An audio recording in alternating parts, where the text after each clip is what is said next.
Assalamualaikum dear students, we are going to continue discoveries about the structure of the atom.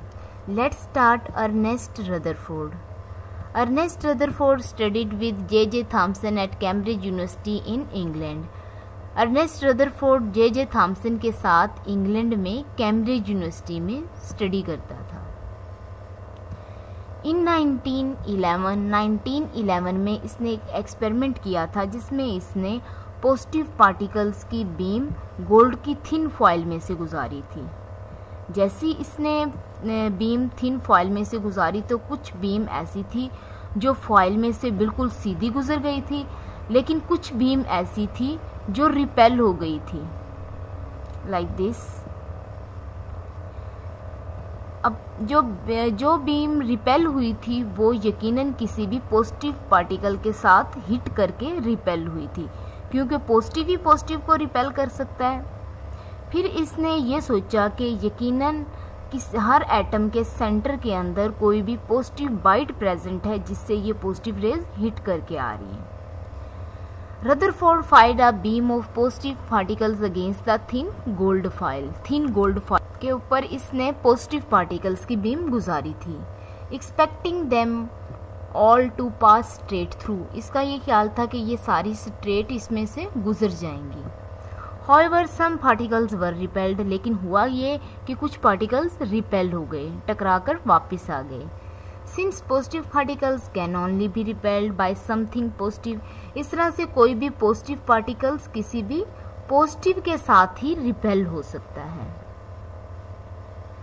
Rutherford decided there must be a positive bite in the center of each atom. फिर Rutherford ने ये decide किया कि हर atom के centre के अंदर यकीनन कोई पॉजिटिव बाइट प्रेजेंट है जिससे ये बीम रिपेल होकर वापस आ रही हैं। Also, this positive bite must be very small, otherwise most of the particles would not have got through the gold foil. यकीनन जो पॉजिटिव बाइट है वो बहुत कम है, यही वजह है कि बहुत कम जो वेव्स हैं वो रिपेल हो रही हैं और ज़्यादातर इसमें से गुजर रही हैं।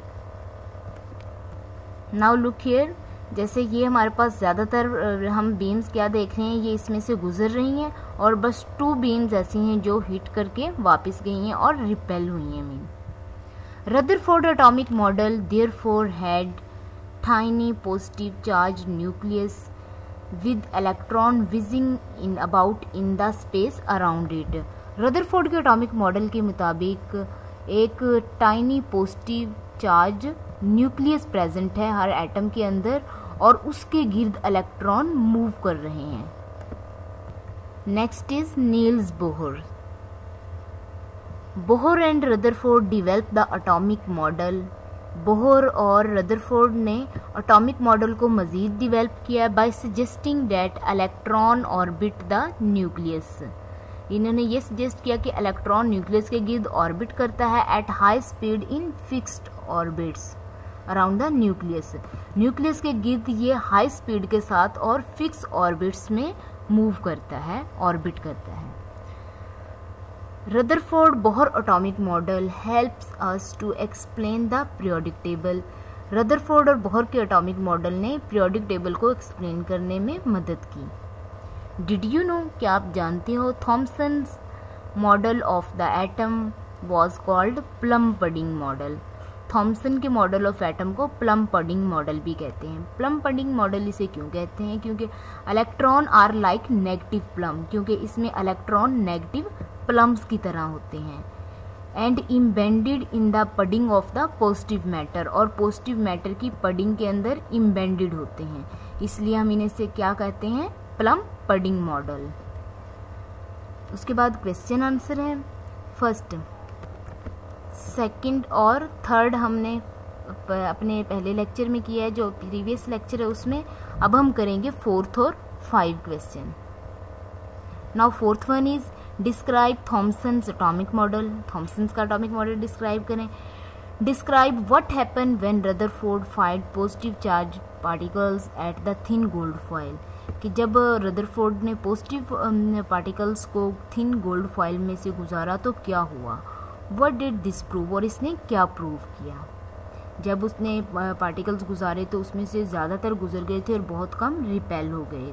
इसका मतलब ये है कि इसके दरमियान में कोई भी पॉजिटिव बाइट है जिससे ये हिट करके वापस आए हैं और इसके गिर्द जो स्पेस है उसके अंदर इलेक्ट्रॉन मूव कर रहे हैं। Thank you so much. अल्लाह हाफिज़।